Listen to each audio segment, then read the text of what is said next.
Hi, welcome to Magpie Moonchild, Capricorn. My name is Kayleigh. This is going to be a reading for the coming week.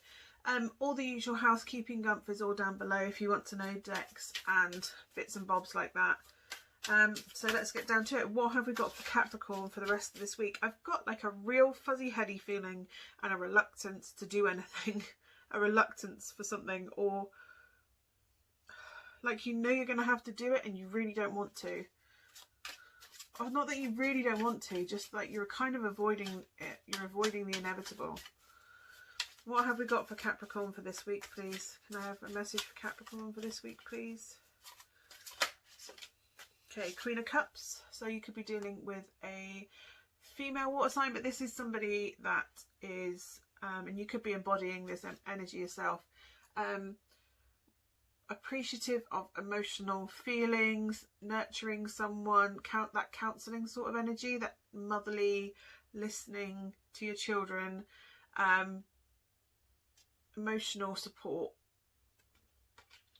The Queen of Cups is someone that's approachable, that you can talk to, they will listen, they really get what you're feeling, slightly intuitive.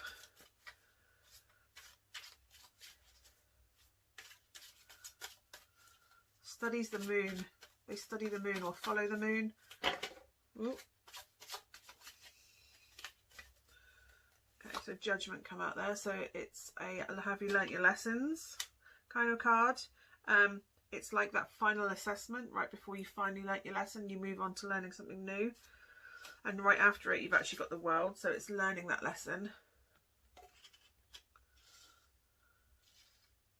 So I'm getting that you've been working on your emotional needs, your emotional wants, what it is you actually want from, I'm getting a relationship. And if you're in a relationship at the moment, it's assessing whether or not you're kind of done with that relationship. I'm getting to the point that you're at the point where you're kind of just done with it. It could be with a water sign, a Pisces, Cancer or Scorpio. So yeah, I'm getting that you kind of just have sat there and gone, right, what is it I actually want? What is it? What lessons have I learned? What is it I want? What is it I don't want? What am I willing to accept? What am I not willing to accept? And this is you setting those boundaries and going, right, no, this is it. It's sink or swim time, basically. And if you're not with someone, this is you literally writing out. And I would recommend that you do this. You sit there and you write what it is you want from a partner, what you are willing to accept. What is it you require from them? What are you willing to give them from yourself as well? Because it's not just a one-way street, it's a two-way street in a relationship. What are you willing to accept? What do you want? What would make you fulfilled within a relationship with another person? I think you've got to that level now, that level of maturity, like, I'm just sick of players, I'm sick of people cheating on me, I'm sick of people taking me for a ride with money, I'm sick of financially supporting another person, I'm sick of them not respecting me, I'm sick of not being listened to. Whatever the list is, I want someone who is an active listener. I want someone that respects my feelings and will act accordingly. I want someone who will stay faithful. I want someone, and just write down what it is you want in this person. And the card that you've got coming up after that is the Ace of Cups. So there could be, once you've set your boundaries with the next new moon, which is about 4 weeks time, I think.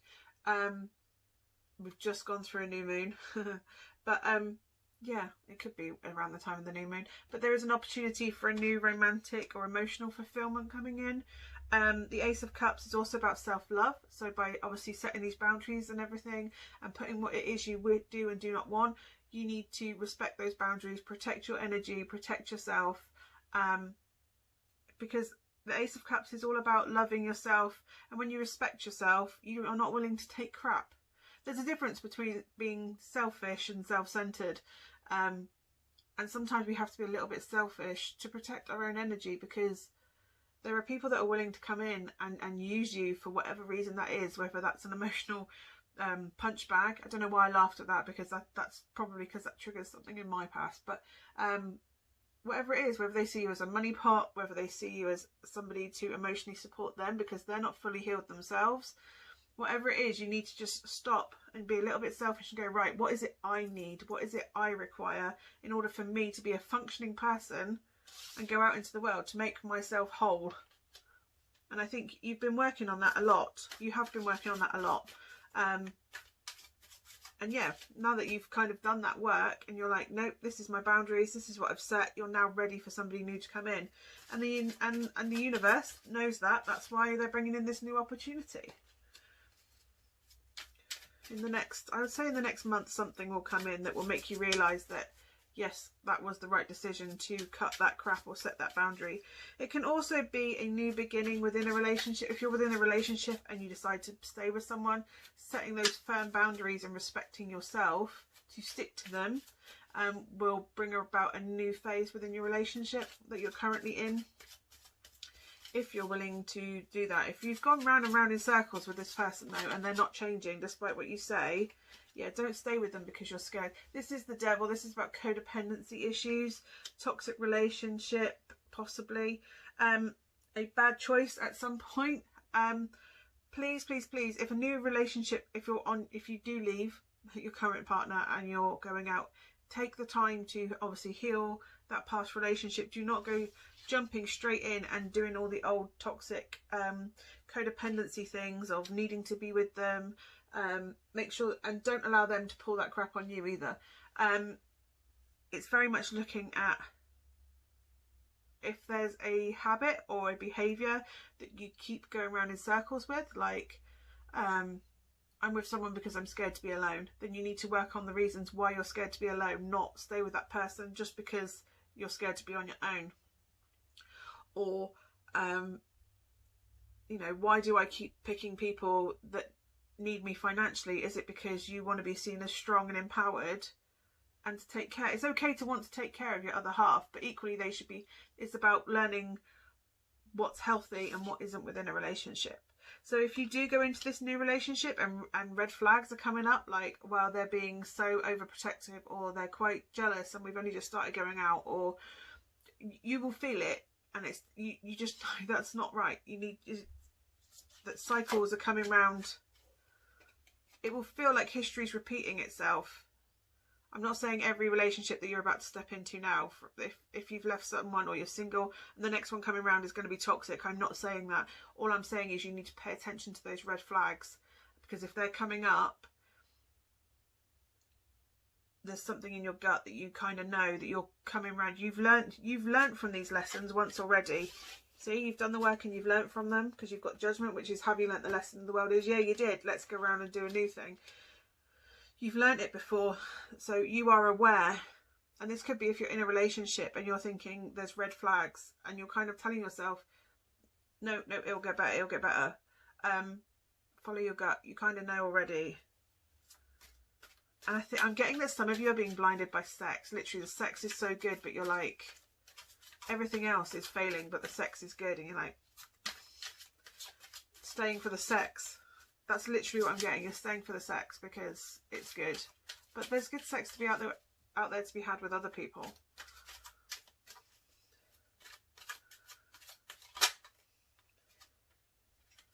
Yeah. Arguments could be happening. And it's almost like you're struggling with yourself, like when you've got the Lovers on the bottom, which is a choice. I'll get to the Lovers in a second.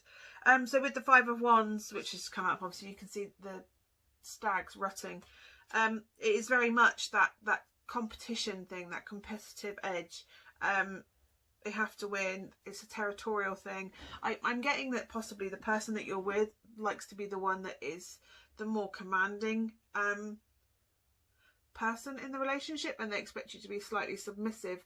But I'm not getting that you're submissive, because you've worked so hard on you and your core that you're now in a really strong position, and you know that you are a great opportunity for someone, a great catch. You have done all your work. I'm getting literally strong core coming through. You've worked so hard on the core of yourself that you're not willing to take this crap. And I think the fact that you will stand up to them will raise these red flags, and you'll just go, do you know what? No. You'll make the choice and you'll be like, no, this isn't for me. We're too different. We want different things. I'm not willing to accept it. And I think you will walk away. Whether that's the relationship you're currently in, one that comes up, you have done this before. You've been through this before. That is why you know to walk away this time. You know what decision and what choice you're going to make. Don't get me wrong, the sex will baffle you for a second. I think you'll get blinded by amazing sex, or I think you're just dazzled by amazing sex. I'm getting really good sex coming through. Just because they're good at that doesn't mean that they're good at all the other stuff.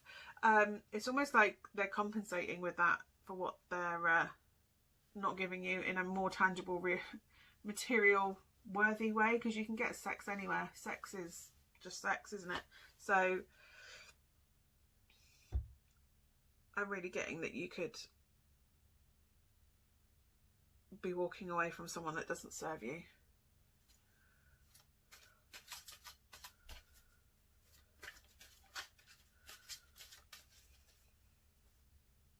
The good news is that there are sunnier days ahead. But yeah, for this week, I'm getting that it could be literally I'm getting that it's a new person coming in, and they'll sound all amazing, and there'll be flirty banter, back and forth, and you can hold your own with them on the messagey side, and you might even have sex with them. Obviously, if you're not living with them and you're in the UK, that's kind of breaking the law right now, but because we're in lockdown, you're not supposed to be mixing houses. And I'm getting that you're arguing it's a support bubble. Is it? That's your choices, and that's fine. It's just, but yeah, it's just, you know what's up with this. You know that they're not worthy of you, and I'm getting they're not worthy of you, and you know that because you've learnt this lesson before. And I'm getting that you're not going to make the same mistake again. You will walk away. It is literally the sex that's baffling you. But if you walk away, you're going to find something so much better, so much happier. The sun is the best card on the deck. It's happier days coming. It's joy. Why not go and find someone that gives you great sex and is a decent human being? I don't know why I said decent human being. Clearly you don't think this person's a decent human being. They're just really good at sex. And I get that you don't need someone. You're not confusing sex and emotions. So I'm getting that you are literally in a place where you're in it. You could be in it just for the sex, but it's kind of going down that blurred lines now of something that's gone on for a while. But sex isn't a reason to stay. Maybe you need to set firm. If you want to maintain that sex only relationship that you've got, that's fine, but set those boundaries firm. Don't let it merge into somebody suddenly becoming attached where you don't want an attachment, because I'm getting that if this is just a sex thing and you know that they're not right for you, they could be developing feelings. So yeah, now's the time to kind of make that very clear what it is you want from them.